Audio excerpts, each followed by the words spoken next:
jawiga suuqa maanta wuu ka duwanaa sidii hore oo waxaa soo buux dhaafiyay dadweyne ka kala yimid degmooyinka kala duwan ee gobolka Banaadir kuwaas oo u badan caruur dumar iyo dhalinyaro suuqa u yimid inay ka dukaameystaan si ay ugu diyaar garoobaan munaasabada ciida caruurta iyo dhalinyarada ayaa si gaar looga dareemayay farxadda iyo sida ugu diyaarsan yihiin in si qurux badan ay uga qayb galaan munaasabada ciida oo maalmo kooban ay naga xigaan waxaana mashquul noqday wadooyinka ay dadka lugeeyaan iyo kuwa baabuurta marta intuba goobaha laga adeegto ee dukaamada macmacaanada dharka iyo kabaha ayay dadku ugu jiraan safaf dhaadheer si ay u iibsadaan dharka iyo kabaha oo la soo camiray maalmihii u dambeysay saacado tiro yar ayaa ka harsan maalinta ciidul fidriga dadweynaha ka adeeganayay suuqa Xamarweyne ayaa la hadlay Jubbaland TV dareenkooda ku aadan diyaar garowga maalinta ciidul fidriga kaga warbixiyay وآدم محمد علي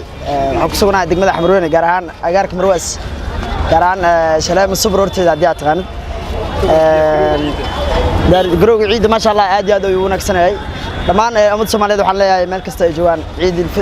عيد ونكسن عيد الفدرقة ما شاء الله طبعا دتك وحوادي جنا سوى نكسن مقالدنا ما شاء الله عادي هذا يوقع ستاي عادي هذا يوشدن تاي أنا وحا يبنا علاوة مع معانك سيدا علاوين كمتقنا عنوين كالمرصدة سيدا جبنة جيس دتك قارو يقانان دتك عرض كيما نحو يقانان جبنة سيدا متقنا فراول أو عبتانوين وحا يبنا فروتس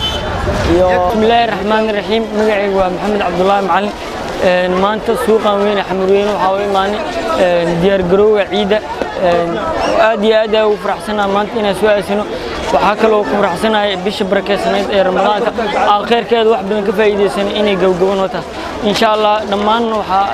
hambali u diray ummadda muslimiinta oo u gowgoway bisha barakeysan ee Ramadaanka isku diyaarinaysa ciida soo fadlan assalaamu calaykum wa rahmatullahi anigoo magacayga Cabdiqaadir Cabdullaahi Axmed oo degan degmada Kaaraan oo maanta ciid Xamarweyne u soo doonay aad iyo aad ugu faraxsanahay inkastoo ciid Soomaalida wada diyaar garowayso oo maalin ciid oo farxad badan tahay ummadda Soomaalida oo bishaaranay meel kasta ay joogaan kuwa dalkii dibadda Shariif Maxamuud Muuse waxaan ka imaaday degmada Kaaraan Xamarweyne waxa uu maaday يوم العيد أنا عندنا ضرك وحيابان كانوا جبن أو سوق الوجدة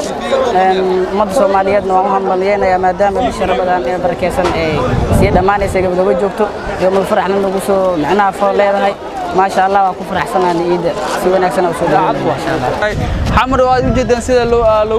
لو ديار جلو إذا حماسة لا هاي سوق أنا هذا حكسب سيدا يجي دان كوي بلاي صوتهم إنا عيدا وفسفر عادنا كعيدا دليرتي ذا سؤال شنو تبتدي مركا iyadoo bisha Ramadaan maalmo kooban ay ka harsan tahay ayaa dadka ku dhaqan magaalada Muqdisho ee caasimadda dalka ayaa gabi ahaanba laga dareemayaa diyaar garowga maalinta Ciidul Fidriga Cabdullaahi Maxamed Jubbaland TV Muqdisho